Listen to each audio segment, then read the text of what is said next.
వైశాఖ పురాణము 19వ అధ్యాయము. నారాయణం నమస్కృత్య నరం చైవ నరోత్తమం దేవీం సరస్వతీం వ్యాసం తతో జయముదీరయేత్. పిశాచత్వ విముక్తి. నారదుడు అంబరీషునకు వైశాఖ మహత్యాన్ని ఇంకా ఇలా వివరిస్తున్నాడు. శృతకీర్తి మహారాజు శృతదేవుడికి నమస్కారం చేసి ఇంకా వైశాఖ మహత్యాన్ని దయచేసి వివరించండి అని ప్రార్థించాడు. అప్పుడు శృతదేవుడు ఇలా పలికాడు. రాజా, జన్మజన్మల పుణ్యమున్నప్పుడే భగవంతుడుకు శ్రీహరి మహిమను, వ్రతాల గొప్పతనాన్ని తెలుసుకోవాలని బుద్ధి కలుగుతుంది. ఇలాంటి ఆసక్తి కలిగిన నీవు భాగ్యశాలివి.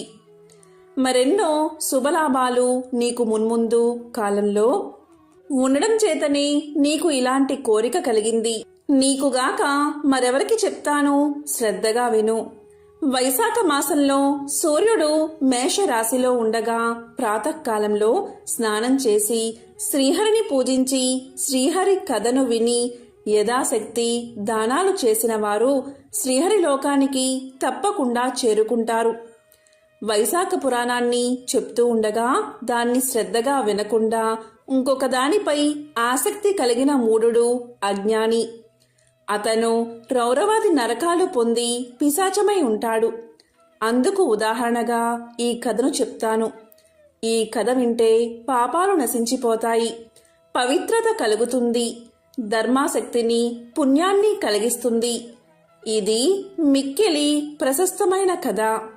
విను అంటూ శృతదేవుడు ఇలా చెప్పడం మొదలుపెట్టాడు. పూర్వం గోదావరి తీరంలో బ్రహ్మేశ్వరము అనే పుణ్యక్షేత్రం ఉంది. అక్కడ దూర్వాస మహాముని శిష్యులు సత్యనిష్ఠుడు, తపోనిష్ఠుడు అనేవారు ఉండేవారు. వారిద్దరూ మహాజ్ఞానులు, సర్వసంగ పరిత్యాగులు, ఉపనిషత్తులను బాగా చదివినవారు, అందరి భావాలను గ్రహించినవారు. వారు భిక్షాన్నాన్ని మాత్రమే తినేవారు, మిక్కిలి పుణ్యశాలులు. వారు అక్కడ భృగు ప్రసవమును తీర్థ సమీపంలో ఉండేవారు. వారిద్దరిలో సత్యనిష్ఠుడు శ్రీహరి కథలయందు ఆసక్తి కలవాడు. చెప్పేవారు లేకుంటే తానే శ్రీహరి కథలను వివరించేవాడు. శ్రీహరి కథలను ఎవరైనా చెప్తే శ్రద్ధగా వినేవాడు. వీరెవరూ లేకపోతే విష్ణు కథలను తలుచుకుంటూ శ్రీహరికి ప్రీతిని కలిగించే పనులను చేస్తూ ఉండేవాడు. శ్రీహరి కథలను చెప్పువారుంటే రాత్రింబగళ్ళు తన పనులను మాని వాటిని వింటూ ఉండేవాడు. అలాగే వింటేవారుంటే తాను రాత్రింబగళ్ళు శ్రీ మహావిష్ణు యొక్క కథలను వివరిస్తూ ఉండేవాడు. దూరంలో ఉన్న తీర్థాలలో స్నానం చేయడం కన్నా, దూరంలో ఉన్న క్షేత్రాలను దర్శించడం కన్నా, కర్మానుష్ఠానానికన్నా వానికి విష్ణు కథలయందే ప్రీతి ఎక్కువ. ఎవరైనా చెప్తే వింటూ, వినేవారుంటే చెప్తూ శ్రీహరి కథలయందు తన్మోడై ఉండేవాడు.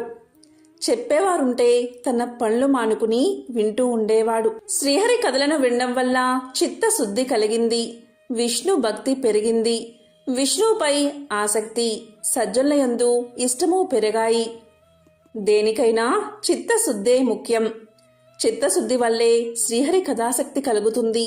దీనివల్ల జ్ఞానం కలుగుతుంది, జ్ఞానం వల్ల ధ్యానం ఫలిస్తుంది. కాబట్టి అనేకసార్లు విష్ణు కథా శ్రవణము, ధ్యానము, మననము తప్పనిసరి. శ్రీహరి కథలు సజ్జనులు లేని చోట గంగా తీరమైనను చెప్పబడినదే. తులసి వనము శ్రీహరి ఆలయము. విష్ణు కథ లేని చోట మరణించినవాడు తామస మనే నరకాన్ని పొందుతాడు. శ్రీహరి ఆలయము కాని, కృష్ణ మృగం కాని, విష్ణు కథ గాని, సజ్జనులు కాని లేని చోట మరణించిన వారు చాలా జన్మలయందు కుక్కగా జన్మిస్తారు. సత్యనిష్ఠుడు ఈ విధంగా ఆలోచించి విష్ణు కథా శ్రవణము, ప్రసంగము, మననము, స్మృతి మున్నగునవి ముఖ్యములని తలిచాడు. మరొకడు తపోనిష్ఠుడు. ఇతనికి పూజా జపాది కర్మలంటే ఇష్టం. ఎప్పుడూ కూడా పట్టుదలతో చేస్తూ ఉండేవాడు. శ్రీహరి కథలను వినడు, చెప్పడు. ఎవరైనా చెబితే తీర్థ స్నానానికి వెళ్లేవాడు. తీర్థ స్నాన సమయంలో శ్రీహరి కథా ప్రసంగం వస్తే తన పూజాది కర్మకలాపం పాడవుతుందని దూరంగా వెళ్ళిపోయేవాడు. అతన్ని అనుసరించి చాలామంది స్నానాది కర్మలను ఆచరించి తమ ఇంటి పనులు చేసుకోవడానికి వెళ్ళిపోయేవారు. ఇలా కొంతకాలం గడిచింది. తపోనిష్ఠుడు కర్మానుష్ఠానం తప్ప శ్రీహరి కథాశ్రవణం, చింతనం, స్మృతి మున్నగు వాటిని ఎరగడు. తపోనిష్ఠుడు ఇలా గడిచిన తర్వాత కొంతకాలానికి మరణించాడు. శ్రీహరి కథాశ్రవణం మున్నగునవి లేకపోవడం వల్ల పిశాచమై చిన్న కర్ణుడు అనే పేరుతో ఉండేవాడు. జమ్మి చెట్టు యందు నివసిస్తూ ఉండేవాడు. బలవంతుడైన నిరాధారుడు, నిరాశ్రయుడు, ఎండిన పెదాలు, నోరు కలవాడై ఉండేవాడు. ఇలా బాధపడుతూ కొన్ని వేల సంవత్సరాలు కాలాన్ని గడిపేవాడు.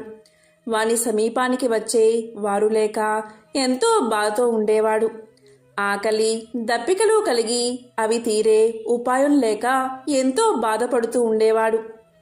ఈ విధంగా కర్మపరాయణుడగు తపోనిష్ఠుడు పలు విధాలుగా బాధపడుతూ ఉన్నాడు. నిర్జనమైన ఆ అడవిలో అతను మిక్కిలి బాధపడుతూ ఉండగా ఒకసారి సత్యనిష్ఠుడు పనిపై పురం వెళ్తూ ఉండగా ఆ ప్రాంతానికి వచ్చాడు. ఎన్నో బాధలు అనుభవిస్తున్న చిన్న కర్ణుని చూశాడు. దుఃఖిస్తూ శరణాగతుడైన వానికి భయపడకు అని ధైర్యం చెప్పి అతని బాధకు కారణం అడిగాడు. అతడు ఇలా చెప్పాడు: నేను కర్మనిష్ఠుడైన వాడిని, దూర్వాస మహాముని శిష్యుణ్ణి. కర్మ పరతంత్రుణ్ణై శ్రీహరి కథాశ్రవణాదులు చెయ్యలేదు. మూఢుణ్ణై కర్మల్నే ఆచరించడం వల్ల నాకు ఇలాంటి గతి పట్టింది. నా అదృష్టమున నీ దర్శనం అయ్యింది. నన్ను మీరే రక్షించాలి అని ప్రార్థించాడు. అప్పుడు సత్యనిష్ఠుడు అతనిపై జాలిపడ్డాడు. 2 గడియల కాలం వైశాఖ పురాణ శ్రవణం చేసిన ఫలాన్ని చిన్న కర్ణుడికి దారపోశాడు. ఆ మహిమ వల్ల కర్మనిష్ఠుని పాపాలు తొలగిపోయాయి. అతని పిశాచ రూపం తొలగిపోయి దివ్య దేహం వచ్చింది. కర్మనిష్ఠుడు సత్యనిష్ఠుడికి నమస్కారం చేసి కృతజ్ఞతలు తెలియచేసి శ్రీహరి పంపగా వచ్చిన దివ్య విమానం ఎక్కి శ్రీహరి సాన్నిధ్యానికి చేరుకున్నాడు. సత్యనిష్ఠుడును వైశాఖ మాస మహత్య మహిమకు విస్మయపడుతూ తన గమ్యమైన పైటీన పురానికి పోయాడు. కాబట్టి శృతకీర్తి మహారాజా, శ్రీహరి కథా ప్రసంగం శ్రవణం ప్రశస్తం తెలుసుకో. శ్రీహరి కథా ప్రసంగం గంగా ప్రవాహం కంటే సర్వక్షేత్రాల కంటే ప్రశస్తమైనదని తెలుసుకో.